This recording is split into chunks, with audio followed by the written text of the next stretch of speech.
This message concerns reports of unusual digital correspondence originating from deceased individuals.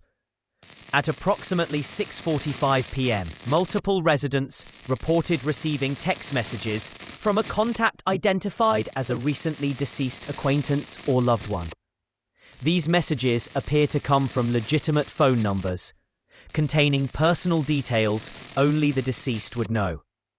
The first reported case involved a high school student, Evan Moore, who passed away 3 days ago in a car accident.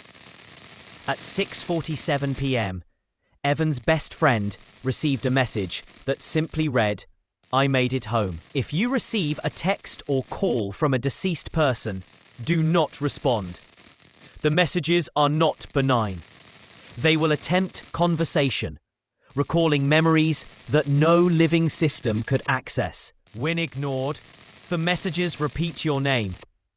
When answered, the texts become fragmented, as though the sender is struggling to form words. Recipients describe a distortion, letters doubling, words splitting apart, as if the message itself is trying to speak through something else. The local cell towers have not registered any outgoing activity from the deceased numbers. The devices are confirmed to be powered off, impounded, and in police evidence lockers. Despite this, transmissions continue.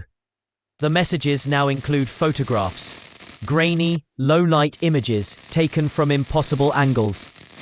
One image, verified from multiple reports, shows the recipient's back, seated at their own phone. Emergency services have traced one conversation that lasted 17 minutes. During the call, the voice identified as Evan repeated, in a tone consistent with deep lung distortion, "Why didn't you come with me?" The recipient hung up, but the call timer continued counting upward on their screen. The audio feed persisted for 3 more minutes after disconnection. Investigators described the sound as breathing, uneven and wet, intercut with faint tapping, as if fingers were pressing on glass. Do not open image attachments. Do not play voicemails. Power off all devices that have received posthumous communication.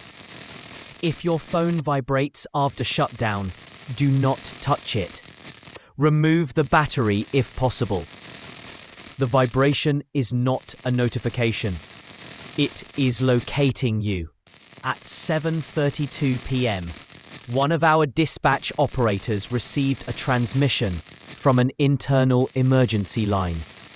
The call came from her own number. The voice on the other end was her. Same cadence, same tone, but delayed by 3 seconds, echoing every word she spoke. Then the echo began to speak first. If you are hearing this broadcast, disconnect from all networks. Cover any reflective screens.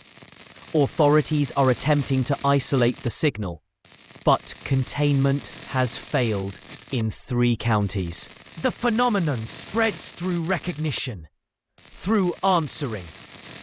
Once it knows you remember the dead, it can find your voice. Repeat, do not respond. Do not remember. Do not answer when they call your name.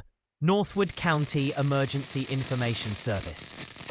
Date, 10/10/2025.